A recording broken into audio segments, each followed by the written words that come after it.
Yeah. No, I agree, and I think that feeds into a broader conversation in Western League of Legends as a whole. Um, yeah, there's so much riding on best of ones, and I do believe that there are certain good measuring sticks to be able to take away from how a team can perform in a best of one. Just kind of like quick hands check, like can you execute fundamentals as a team? I think that's really rewarded in best of ones. Innovation is not rewarded in best of ones nearly as much as it is in your best of threes or your best of fives. And getting to show and experiment different looks. You're right. That all happens in scrims, and we don't get to see that. And even if we did, as we've learned, just over the course of being fans of this esport, scrims really don't mean anything. Right? There's Yeah. such a wildly different environment. There are very few and far between takeaways that you can get from scrim data. But loading onto the Rift here, it's a 1-1 score line in terms of the game score. Red and Loud as Grevthar dropping a ward there into the red brush. Robo helping Croc out with a leash. Two junglers, effectively, as far as the champions are concerned. But Sejuani finding her home in the top lane more so these days, taking the Ignite Yep. as well, along with the Grasp and TP. Guigo, Flash, TP, along with Lethal Tempo. Grevthar on this Silas that he actually banned away from Tinones a bunch, but made it through the first round of bans and the first round of picks. Is in the first two picks. Loud grab themselves their bottom lane. Grevthar says, "Thank you very much. I will take myself this Silas." He's taking it into Tinones Azir. Again, different look from Tinones. We saw him go into that playmaker mold with Galio in game 2, and it worked extremely well. But now he's going to be on a little bit of a more scaling role. He's got good lane presence here into this ranged melee matchup. They can team fight front to back really well. My eyes are still on Croc. What can this man do in the first 15 minutes of the game? It's exciting, right? Because we've seen him on Poppy so far this series, but now he's on a champion we've seen him more on. And again, yeah, scrim data, you're not going to get much out of it. But what you will get is what people are spending their time on, right? Like, has he been spending that Poppy time? Has he been, just putting in more and more hours on Viego?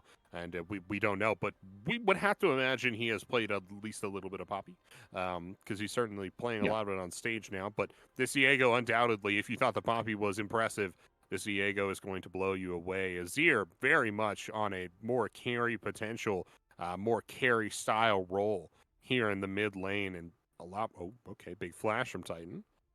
Just a little trade though. Yeah, Didn't didn't want have to get his. knocked up. No, he didn't. Actually, I'm not sure if he had his spell. If he put a point into his spell shield at level 2 as Robo got the ignite down on Guigo. I don't think it'll be enough. But man, oh man, Sejuani's got such sneaky damage if he can get that permafrost stacked up. Sales aided. There's that spell shield. Titan already burned the flash. He's going to take the ignite to the mouth. Jojo dropping heals onto him, not a summoner heal, but then dropping it. And now actually Aegis showing up into the mid lane here. Tinones flashing away and will not stand. First blood for Aegis. Beautiful play there from Aegis. Incredible connecting that one down to Tinones. This really inhibits the scaling from Tinones, right? You're not going to get 10 CS if you're dying at 4 minutes. 10 CS per minute if you're dying at 4 minutes there.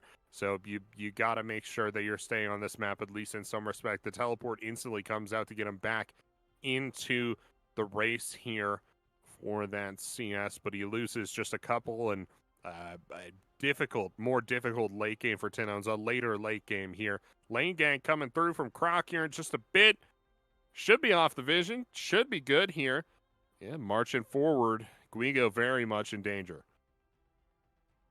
See if they can go for the dive again. Melee attacks can stack the permafrost. Wow. 1, 2, 3, 4. But bam, there goes the stun. Juggling aggro. Cow. Guigo Whoa, back in what? there, but he's got Aegis to help. It's only gutsy. Well, it's always gutsy, but it's only dumb if it doesn't work. And Aegis helping make sure it does work. Guigo getting a big shield there. And Croc in some trouble now as Aegis takes the EQ into the alcove. Croc thought about maybe putting the chase onto Guigo, but relented at the last minute. Aegis seeing the TP go down. Guigo showing up. Croc throwing out the Q. No! Guigo ends up the winner. 3-0 for Red. Oh, no. Disaster striking for Loud there. Guigo turns it back on his head. Gets the kill on both Loud Robo and Loud Croc. And that's 2-0 for Aegis here too. Man, oh man. Robo's trying to fight back, see if he can't get some answers. In return, he's playing with fire there. Don't want to give Guigo a second kill. No. That is for sure. That is not what you want to do, but oh no, not Titan. Not like this. Yeah, not like that. Yeah, no, not like that at all. Go for it. No. That's why you walk nice and far away from that bush. Yep, you never know. You never know, and you want to drop back. Make sure you're playing safe. Nice vision set up here from Seos, making use of a more mobile support so far. You just can't do the same thing with JoJo. Yep, you talked about it a lot last game and how that in places came back to bite Red in the behind. Guigo running the TP here on this top laner, obviously a very different one stylistically to Ornn. He's finding himself up here. Red as a whole taking their first early game lead of the series here in game 3. 2 kills onto Aegis. He got himself, I think he had the Iron Spike whip even initially. I think he got that off the gank onto Tinones. And now he's going to come back with a Caulfield's Warhammer as well. This Jarvan is very, very scary. Lots of damage coming out of the champion, right? Really good for the engage too. He's got Conquerors, who's going to be more relevant late game too.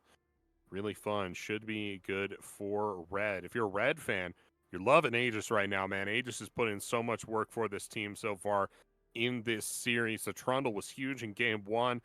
Really well played from this guy. Ooh, Seos in, big knockup. Ooh, Ignite, or Exhaust rather, goes immediately down onto Titan and the Ignite, actually. Seos dumping both of his summoners into the Red 80 carry. But JoJo able to bail him out. They ding up to level 5. Big level 6 fight maybe here in the jungle. Aegis going to get that empowered smite. There goes the stun. Permafrost stacks down. The CC chain is too much. Wow! Aegis actually going right back in here. He's got the Cataclysm down. He goes right onto Aegis and picking up 2 more kills for Red. They are out on the front foot, Axe. Aegis with the 3 kills now. One time going over to Grevthar here. 5-0 on the blue side. Unheard of in the early game. Normally we see the red side do a lot better, but no, it's just too much. Aegis is everywhere, all at once, doing everything. Here's that replay coming through for you. Robo, big CC here. Croc, really big damage. You see a W forward. Q, massive. Guigo locks him up, though. Somehow, not sure how that happened necessarily. I think it might have been the ultimate, but I'm not 100%. Oh, he's going to shout across the aisle. Okay, he's going to shout across the aisle there at the loud side. That's incredible. I wonder what he was saying. Probably nothing good. No, I don't think it was, hey, nice try. Good job. Get him next time. I respect you as a player. Don't think those were the vibes. Regardless of whether those things are true or not. Aegis having to flash away here, get himself a little closer to Guigo, baiting Robo and Croc into a potentially dangerous 2v2 here. Aegis in some trouble, burned his flash, but he's got that Conqueror that's going to help him stay it's a shutdown in that fight. Shutdown over to Croc, but given right back as Guigo picks up his 3rd kill of the game. 3rd, 2nd, I don't know. It doesn't second one there, but 4 assists. The top side of the map, Axe. 6 out of 7 and 7 out of 7 kill participation. Seos from downtown. Good Lord. It's really nicely played there. Gotta be careful not to die to the Yuumi here on the back end of this play. But yeah, JoJo just walking all the way up. But yeah, Robo and Croc have 1 kill between them, and it is to shut down Aegis, which is probably the best kill you could get. But it is just the one, right? You look at the flip side, there are 6 kills. 6 kills between Guigo and Aegis. 4 of them on Aegis himself. Massive. Huge right now on the Rift up in the top side.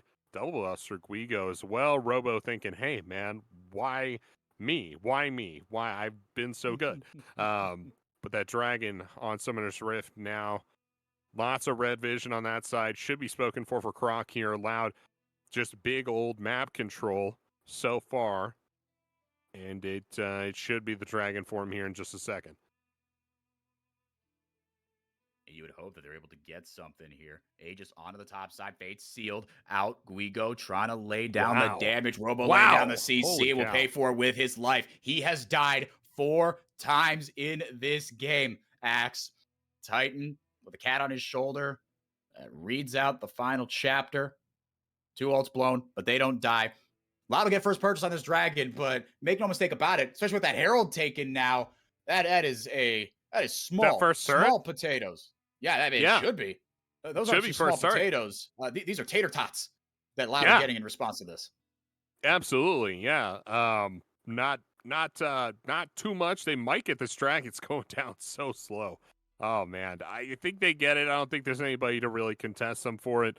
But this might be 2 turrets actually. As Robo may not be able to actually defend. They're gonna dive him here. Ooh. Yeah, but with the TP coming out, Robo laying down all the CC there onto Guigo. Soul Unbound goes out, but Grevthar joining the party. He's got the stolen He's a 0 dead. should he Holy need it, cow. but just holds on to it. Grevthar picking up another kill. Speaking of guys that are everywhere, how about the Red Canids mid laner? Yeah, no, he is more than everywhere. Grevthar all over this map. 2-0-2 now, supporting his team in the top side of the map there. Beautifully executed from Red, and yeah, they're more than off to the races here. About a 4K gold lead at 11 minutes. It doesn't get much better than that. You've broken open plates in the bot lane. I think you start to change your focus up to this Azir Tinones, the last bastion for Loud here. Is that CS number. He is so big with that CS. Looking to get the mythic item just a little bit here. They actually lane swap, saying, hey, we are hemorrhaging top lane. Robo just cannot be in the same lane as Guigo right now. So we got to get Tinones up in there. He's at least a little bit safer with the shuffle than Robo is with the ultimate and with the Q. Hopefully we can, stop the bleeding in the top side of the map. Oh, and maybe not. Guigo, he's a level down onto Tinones, but with the ultimate blown there, Tinones dropping the Emperor's Divide there as well. Croc gonna get some help from Robo here. See if Tinones can join the fight. Seos in with the quickness, throws down the Cataclysm, does Aegis, but it's not enough. Wow. Robo with a much needed kill. Aegis, or rather Grevthar, excuse me. I'm so sorry. Gotta throw down the Shurima Shuffle to dissuade anything further. Loud get one back. Yeah, Grevthar uses Tinone's ult to push Seos and Croc back in that channel. It's confusing. it's confusing. A lot of it doesn't make sense. Yeah, a lot going on there. A lot of moving parts to be sure. Robo, I think, got a double kill in that fight, or something. Definitely killed Aegis. Yeah. And that's pretty big for him here. I don't think that was a shutdown, but no. Certainly getting Aegis behind would be huge for Loud right now. They gotta turn that around as far as the jungle position is going right now, because so far Croc has just been lagging super far behind, and he's on a champion he should be more comfortable with. Yeah, I mean, it's really unfortunate. It's not like he's put himself in horrible positions. It's just Aegis and Guigo with that high-powered top side. They've just been running over the game. Every time Croc runs up there to relieve pressure, it's a death sentence. It's a kamikaze mission. There's no way he's coming back from it. You got to give tremendous credit to the top side of Red. Aegis still with 100% kill participation, looking to keep that streak of batting 1,000 going. Drops down the E, but not going to take the Q. Intelligent man is this jungler for Red Canids. Certainly there, and a little bit of a situation here in the mid lane.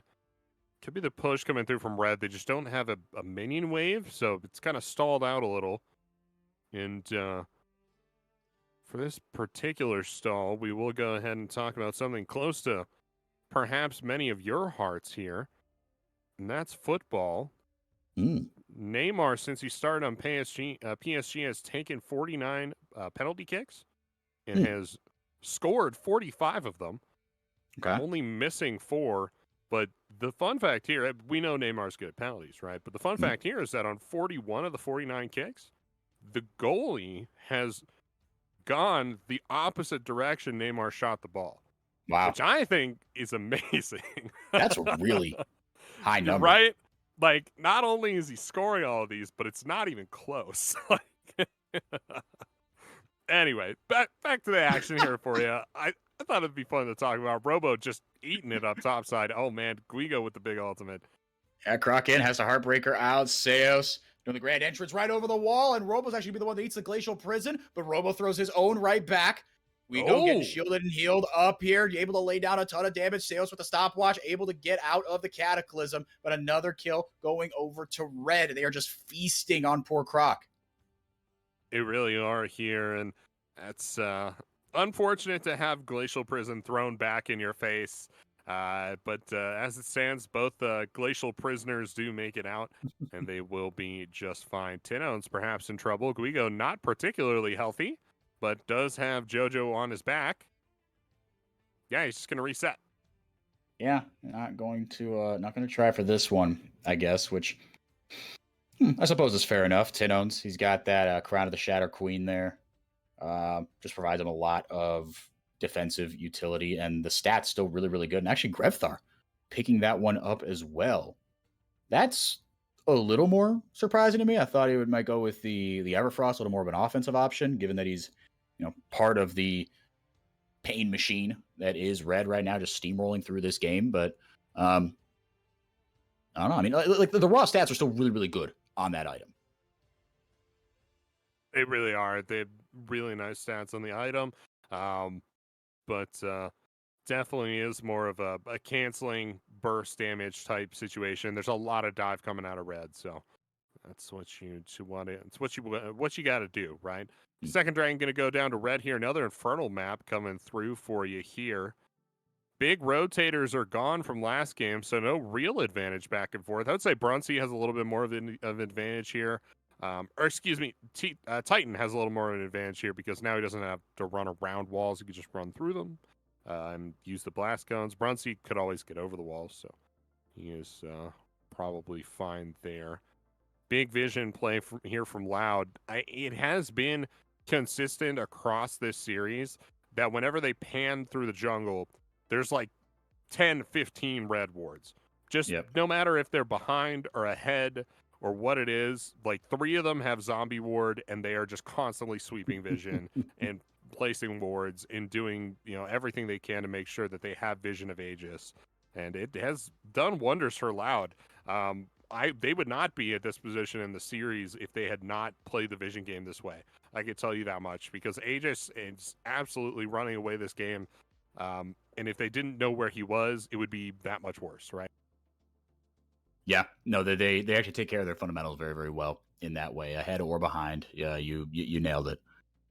And so far, keeping their own jungle lit up, if nothing else. Maybe they can't because they're behind take those steps into the blue side jungle, but they're going to make dang sure that if Aegis tries with his strength, I mean, if you're ahead, that's what you got to do to invade, to create other advantages for himself outside a lane. They're going to make sure that if he tries to do that, if nothing else, they know where he is. Tinone's going to get the Crown of the Shatter Queen popped there. JoJo doing a good job of laying that down. Guigo going to clear this ward. Dragging up in 3 minutes here. This is the least action that we have seen in a mid game in a while. Axe, we're just saying a lot because it's not like it has been completely dead. But I think, both teams just having a little bit of a tougher time. I mean, well, I should say more Red. Red having a little bit of a tougher time accelerating this advantage than they did, let's say, in game one. In game one, it wasn't like they were accelerating their advantage. They were just kind of taking counter punches from Loud as they tried to get the Renekton rolling. Didn't really work. Guigo on that Blade of the Ruin King. First item here, probably going to go into Shield Bow second. Going to drop the Herald down mid, try to break the map open some other way. And it just does not happen. Loud, they are a rock, absolute rock right now. They lost that top lane turret, swapped Tinones and Robo, and now they're back in full defense mode here. It's going pretty well for them. Could Robo be the team fight here. Up. Yeah, Guigo, maybe a little late to the party. Does have a ward to TP onto this time around. In that top river brush. Yeah, both these teams just kind of trying to hit another that third or second item spike. I get rid of that second item spike here as Guigo and Robo still doing their lane matchup thing, but this time in the bot lane, Robo in a little bit of a better spot here, not as turbo behind as he was before, getting some couple of big kills early on. I think that has helped to stymie the snowball that Red have tried to get going here. Robo can just take more hits, take more abuse from Guigo. But with that shield bow, that task is going to get a little bit tougher. Or why Neymar has 22 games in 2022. In those 22 games, he's got 21 goals. So Yeah. doing pretty well. He's got 9 assists there as well. So pretty good player, I would go ahead and say. It's for PSG, by the way. Yeah. No, I think that that front three is working a lot better now. I think a lot of these guys, and for Brazilian fans, you're watching Neymar as far as obviously the World Cup, but I think Messi seems like a rejuvenated man with the motivation of his last World Cup coming up. On the heels of winning the Copa America, he beat Brazil in the final. Neymar's got himself a point to prove. The Brazilian media are not very kind to him. I wouldn't even say unfairly, but just they have such a high standard for him that any little thing they're ready to rip him apart on. But Neymar's been playing out of his freaking gourd. Anyway, yeah, that Eminem front line of Messi, Neymar, and Mbappe has been phenomenal. Just 2 games. PSG are far and away the best team in the French league. It's a bit of a joke. It's like Flash Wolves in the old PCS. Everybody else just playing for second. And I think they beat I think Clermont Foot game 1, and then they thrashed Montpellier 5-0 or 5-2 yesterday. Like they're yeah, they're up. Their goal differential right now is 10-2. It's really, really ugly.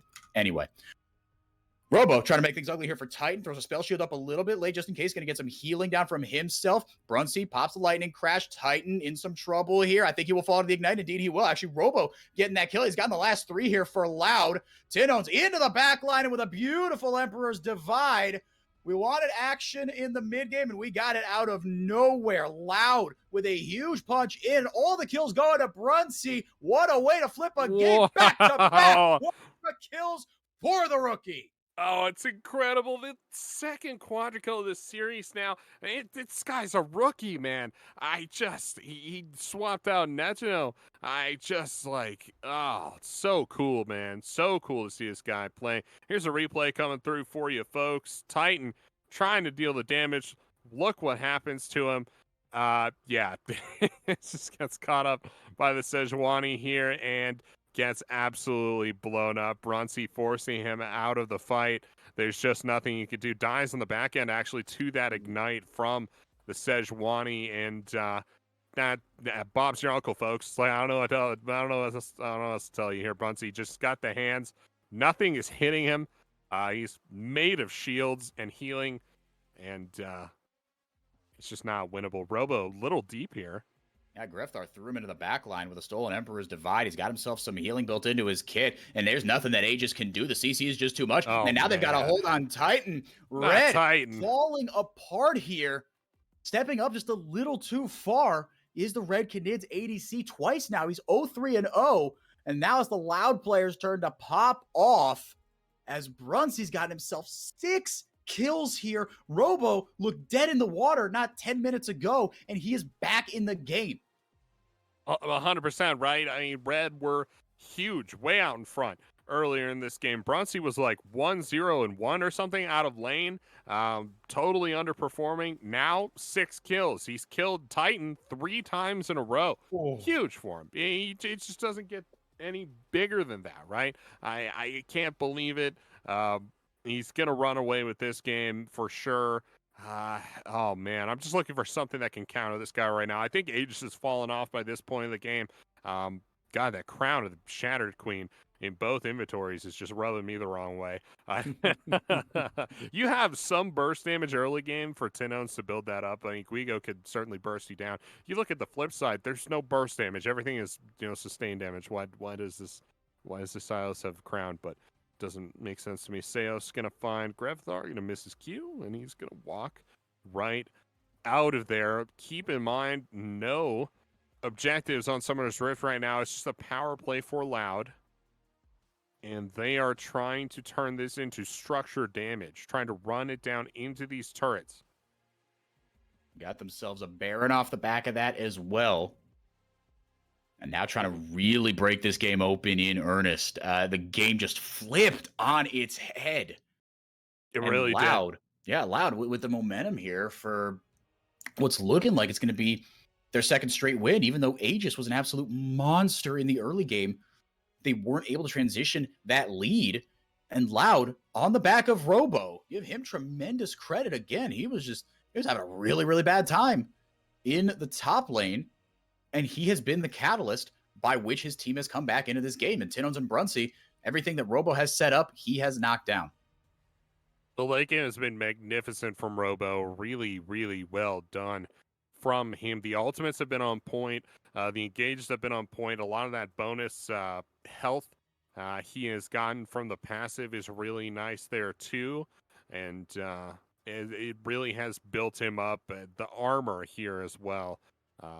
He's really helping him out. There's just the one source of magic damage on the enemy team. It is Grevthar. And he hasn't had to worry about that as much. You see several members of Loud actually indexing into armor, just not worried about the damage from Grevthar anymore, as Grevthar is itemized very defensively, right? You go Crown of the Shattered Queen into Zonia's, you don't deal any damage. That's just the unfortunate part of the build he's elected to go. He thought Guigo would be enough. He thought Titan would be enough, and it just is not. It's not able to cut through the armor. I mean, to be fair, I thought Guigo would be enough as well, but right? I yeah, guess not. Like, yeah, clearly not the case. But Loud showing tremendous cohesion here. Red-esque, like Red is usually the team that we think of as, well, this team, they fight like a unit, and I mean, understandably so, right? They've been running this same roster now for 3 splits, trying to become the first team in CBLOL history to win 3 straight splits. And even if they were to go down in this game and in this series, they'd still have a chance to do that with an extra life in the lower bracket. Seos looking for an in here. But instead, it's Robo forward. Titan dashes away. Seos in the back line, trying to get out of there. Aegis just gets absolutely mopped up. The fights are so disjointed again. Loud forcing Red to play these fights backwards. And in the comp in game 2, maybe you could do that with a Yuumi and with a Victor. But in this composition with Red, they want to go forward. Loud is not letting them do that at all. And now they're hungry for more. They shredded the top inhibitor. They're looking for potentially something in the mid or bottom lane. As your passive tower going to go up in that mid tier 2. And they're looking for their 3rd dragon instead.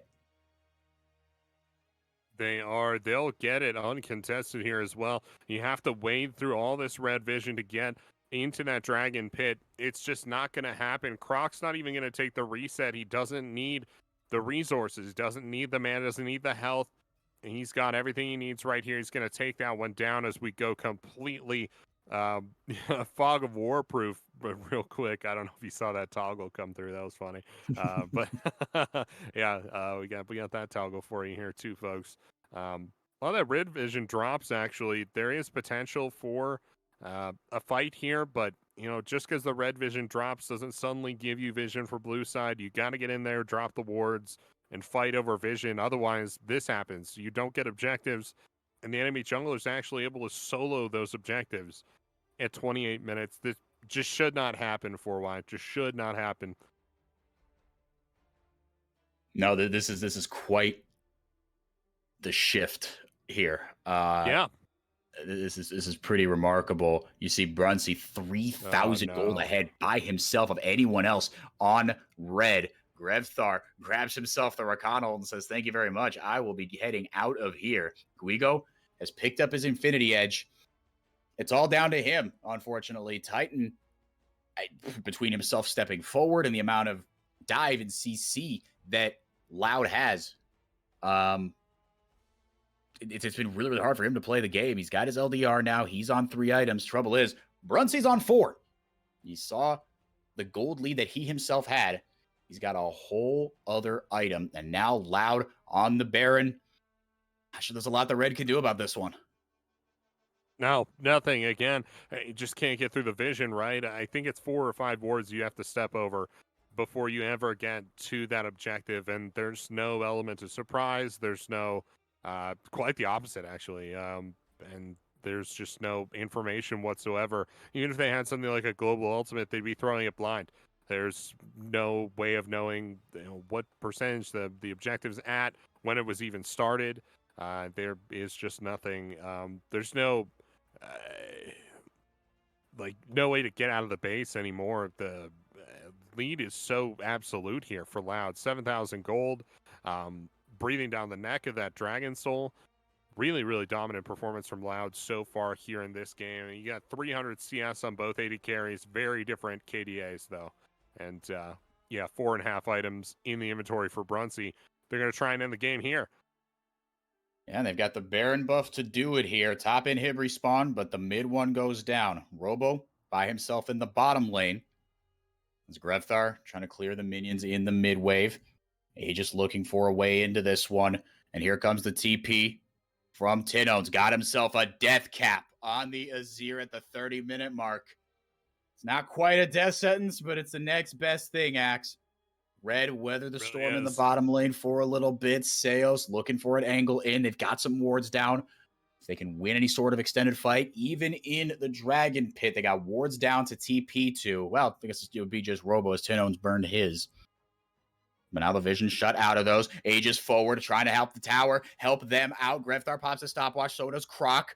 Robo gonna get his kill onto Grevthar, not like he was doing a ton anyway. Tower goes down, much easier fight now for Loud. Try to mop it up. There goes the Glacial Prison. Aegis out of the fight. It is all Loud. Are you kidding me? Axe double kill for Gruncy. Back-to-back wins for the Green Giants. They are here to play. They stun the defending champions with 2 punches to the mouth and 1 in comeback fashion here. Croc, you can see his player cam going, thank goodness I did not have a great game, but my team backed me up.